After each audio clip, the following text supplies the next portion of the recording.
तो चलिए बच्चों, अब आते हैं हम हिंदी अनुच्छेद में। और हिंदी अनुच्छेद का पहला अनुच्छेद पढ़ रहा हूँ, सभी बच्चे ध्यान से सुनना। ध्यान से सुने रहोगे तो प्रश्न का उत्तर अच्छे से कमेंट कर पाओगे। तो चलिए, मैं हिंदी अनुच्छेद उसको पढ़ रहा हूँ। कुछ लोग सोचते हैं कि खेलने कूदने से समय नष्ट होता है। स्वास्थ्य रक्षा के लिए व्यायाम कर लेना ही काफी है। पर खेल कूद से स्वास्थ्य तो बनता ही है। खेल कूद से स्वास्थ्य तो बनता ही है, साथ साथ मनुष्य कुछ ऐसे गुण भी सीखता है जिनका जीवन में विशेष महत्व है। सहयोग से काम करना, विजय मिलने पर अभिमान न करना, हार जाने पर सहज न छोड़ना, अपने लक्ष्य के लिए नियम पूर्वक काम करना आदि गुण खेलों के द्वारा अनायास सीखे जा सकते हैं। खेल के मैदान में केवल स्वास्थ्य ही नहीं बनता, बल्कि मनुष्य में मनुष्यता भी आती है। खिलाड़ी उन बातों को भी सीख जाते हैं जो आगे चलकर नागरिक जीवन की समस्याओं को सुलझाने में सहायक। तो देखिए बच्चों, इस अनुच्छेद में हमने खेल के महत्व के बारे में जाना। तो खेल से हमारे जीवन में कौन कौन से गुण आते हैं हमारे अंदर, उन चीज़ों के बारे में जाना। तो चलिए, अगर आप लोगों ने अच्छे से सुना है अनुच्छेद तो प्रश्न का जवाब दीजिए। पहला प्रश्न है, खेलने कूदने के बारे में क्या सही नहीं है? तो खेलने कूदने के बारे में कौन सा सही नहीं है?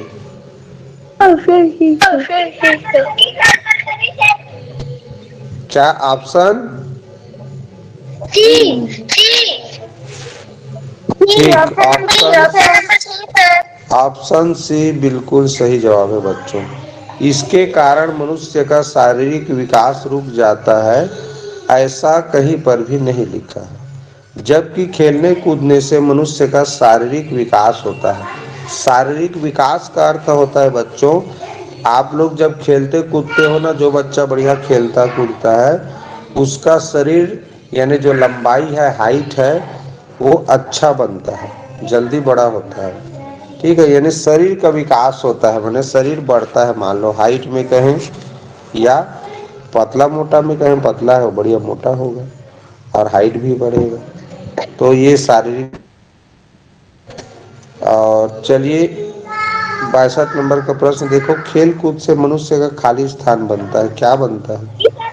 स्वास्थ्य बनता है, बिल्कुल सही जवाब है भाई। खेल कूद से साहस नाम का कोई चीज नहीं बनता है, काम नहीं बनता, पैसा नहीं बनता, खेल कूद से स्वास्थ्य बनता है। ये हमारे अनुच्छेद में आया भी है। ठीक है, मनुष्य को विजय मिलने पर खाली स्थान नहीं करनी चाहिए। ऑप्शन ए बिल्कुल सही जवाब, सही जवाब है। देखो लिखा है, विजय मिलने पर अभिमान न करना।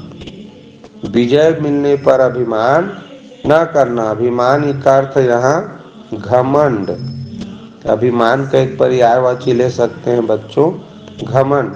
तो अगर तुम जीत गए, तुम किसी खेल में विजय प्राप्त कर लिए, जीत गए, तो तुम्हें अपने जीत का घमंड नहीं करना चाहिए, अभिमान नहीं करना चाहिए।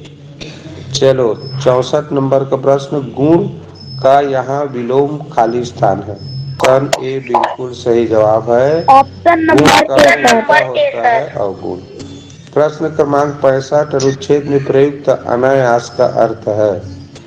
अनायास का अर्थ ऑप्शन बी। अनायास का अर्थ होता है बच्चों अचानक से। ऑप्शन ए बिल्कुल सही जवाब है, ऑप्शन बी गलत है। अनायास का मतलब होता है अचानक, अगर कोई चीज अचानक हो जाए, अचानक कोई आ जाए तो बोलते हैं अनायास। अनायास का अर्थ याद रखो, अचानक हो। आज से मतलब अचानक से। ठीक, तो ये है। चलिए ये अनुच्छेद कंप्लीट हुआ। अगला अनुच्छेद पढ़ रहा हूँ, ध्यान से सुनो। एक चोर किसी मंदिर का घंटा चुरा कर ले गया। वन में जाते हुए उसका सामना बाघ से हो गया और चोर बाघ के द्वारा मारा गया। उसी वन में वह घंटा बंदरों के हाथ में पड़ गया। वन बहुत घना था। बंदर झाड़ियों के अंदर रहते थे। जब उनकी मौज होती थी वे घंटा बजाते। घंटे की आवाज सुनकर समीप के नगर में यह अफवाह फैल गई कि जंगल में भूत रहता है और उसका नाम घंटाकरण है तथा उसके कान घंटे के समान है। जब वह हिलता है तो कानों में घंटे की आवाज आती है। इस अफवाह से लोग ऐसे भयभीत हुए कि जब जंगल की ओर कोई सब जंगल से दूर दूर ही रहते थे। जंगल से लकड़हारे लकड़ियां न लाते थे। वह चरवाहे जंगल में पशुओं को चराने न ले जाते थे। किसी में इतना हौसला न था कि जंगल में जाने का साहस कर पाता। तो देखो बच्चों, ऐसे तो ना अफवाह फैलता है, ठीक है। तो तुम लोग भी अफवाह से दूर रहो, सच्चाई को पता करने का प्रयास किया करो। किसी के कहने मात्र से नहीं मान जाना चाहिए, ठीक है। ऐसे हमारे जो बड़े बुजुर्ग लोग होते हैं तरह तरह की कहानी सुनाते हैं ना मनोरंजन के लिए, तो सब चीज सही नहीं होता। चलो प्रश्न की ओर बढ़ते हैं। 66 नंबर प्रश्न। चोर खाली स्थान में जाते हुए बाघ से सामना हो गया। ठीक। वन को और क्या बोलते हैं? वन को और क्या बोलते हैं? वन को और जंगल। वन को और क्या बोलते हैं? जंगल। बिल्कुल सही जवाब, ऑप्शन सी बिल्कुल सही जवाब है। जो चोर था वो जब वन यानी जंगल की ओर जा रहा था तब बाघ से सामना हुआ। घंटाकरण के कारण सब जंगल से क्या रहते थे? ऑप्शन नंबर ए दूर दूर सही बात है भाई। डर में घंटाकरण भूत रहता है करके जंगल से सब दूर दूर रहते थे। चलिए 68 नंबर प्रश्न। चरवाहे जंगल में पशुओं को खाली स्थान न ले जाते थे। चरवाहे जंगल में पशुओं को चराने न ले जाते थे। भाई पशुओं को चराने तो जाएगा, वहां नहलाने थोड़ी जाएगा। चुराना खाली स्थान का विपरीतार्थक है। मांगना का विपरीतार्थक है यानी विलोम शब्द है। बिल्कुल सही जवाब है। चलो अगला प्रश्न 70 नंबर का। अफवाह का अर्थ खाली स्थान है। ऑप्शन नंबर ए यानी कि झूठी खबर। तो अफवाह का अर्थ हो खबर, झूठ मूठ का खबर फैला दी है, ऐसा ऐसा हो गया करके वही अफवाह कहलाता है।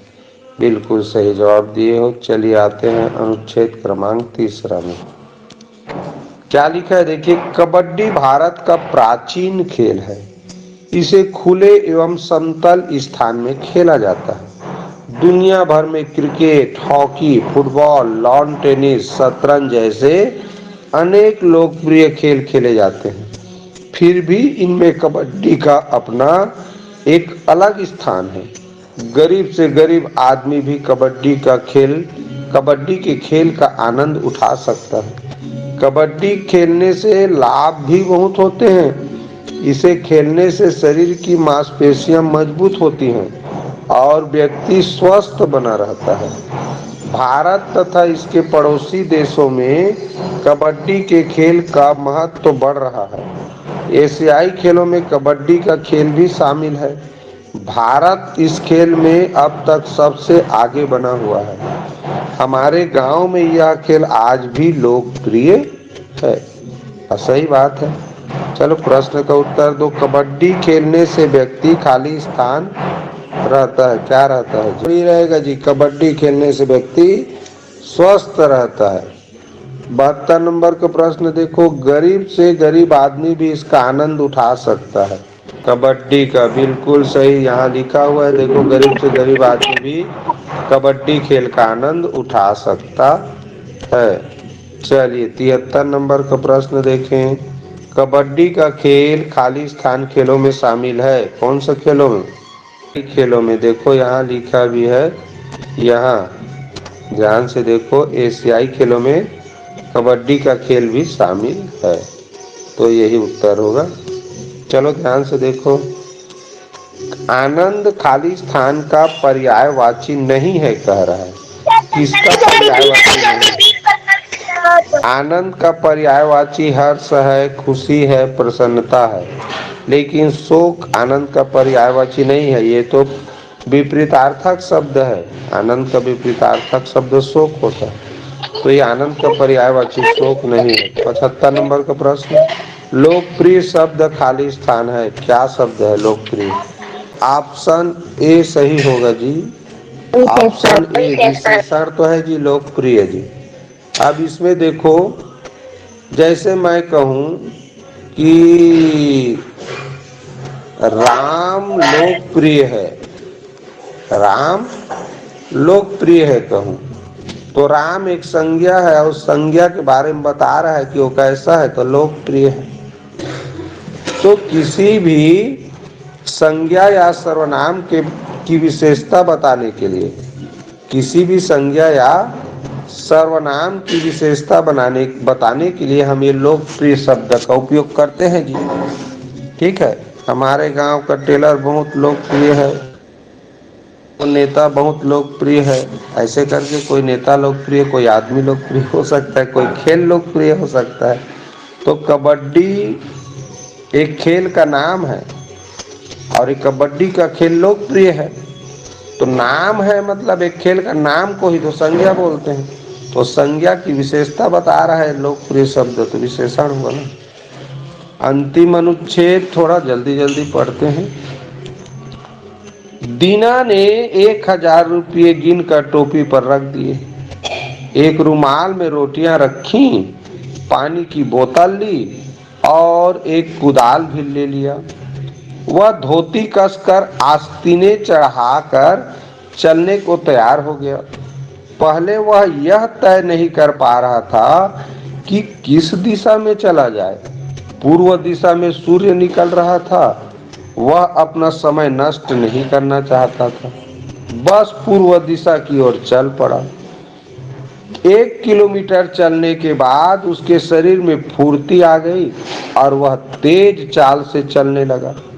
लगभग 5 किलोमीटर चलने के बाद उसने पीछे मुड़कर देखा। टीला और उस पर खड़े आदमी उसे अभी दिखाई दे रहे थे। अब धूप,